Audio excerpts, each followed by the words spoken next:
अमर कथा, जीवन और मोक्ष का रहस्य। बहुत प्राचीन समय की बात है, जब कैलाश पर्वत पर भगवान शिव अपनी समाधि में लीन रहते थे। चारों ओर शांति थी और हिमालय की बर्फीली हवाएं मंद स्वर में बहती थीं। माता पार्वती शिव के समीप बैठी थीं।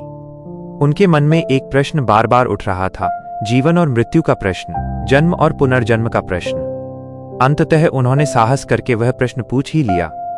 उन्होंने कहा, नाथ, आप अजन्मा और अमर हैं, काल भी आपका स्पर्श नहीं कर सकता, परंतु मैं बार बार जन्म लेती हूं, बार बार इस संसार के दुख सुख भोगती हूं। ऐसा क्यों है? वह कौन सा रहस्य है जो आपको मृत्यु से परे रखता है? भगवान शिव ने नेत्र खोले। उनके चेहरे पर करुणा और गंभीरता दोनों थीं।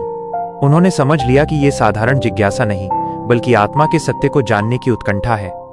उन्होंने कहा कि यह रहस्य अमरत्व का है, जिसे अमर कथा कहा जाता है। यह कथा इतनी गूढ़ और शक्तिशाली है कि इसे सुनने वाला मृत्यु के बंधन से मुक्त हो सकता है। इसलिए इसे किसी एकांत और पवित्र स्थान पर ही कहा जा सकता है, जहां कोई अन्य जीव उपस्थित न हो। त्याग की यात्रा। इसके बाद भगवान शिव माता पार्वती को साथ लेकर हिमालय की ओर चल पड़े।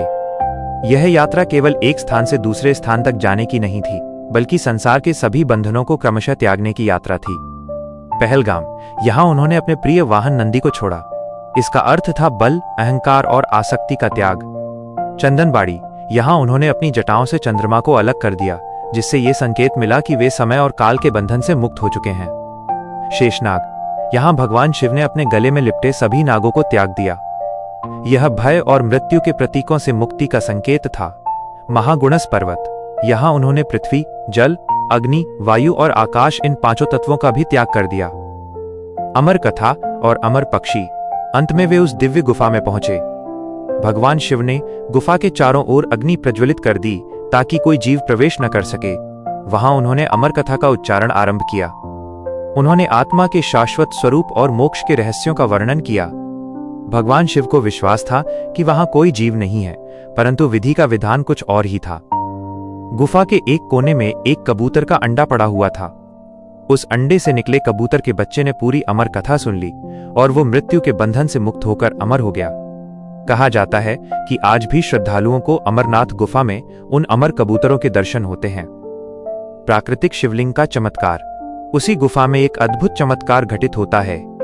वहां प्राकृतिक रूप से बर्फ से एक शिवलिंग का निर्माण होता है, जिसका आकार चंद्रमा की कलाओं के साथ घटता बढ़ता रहता है। इसी विश्वास के साथ हर वर्ष लाखों भक्त हर हर महादेव के जयकारों के साथ कठिन यात्रा पूरी कर महादेव के दर्शन करते हैं। ये कथा हमें सिखाती है कि शरीर नश्वर है, पर आत्मा अमर है।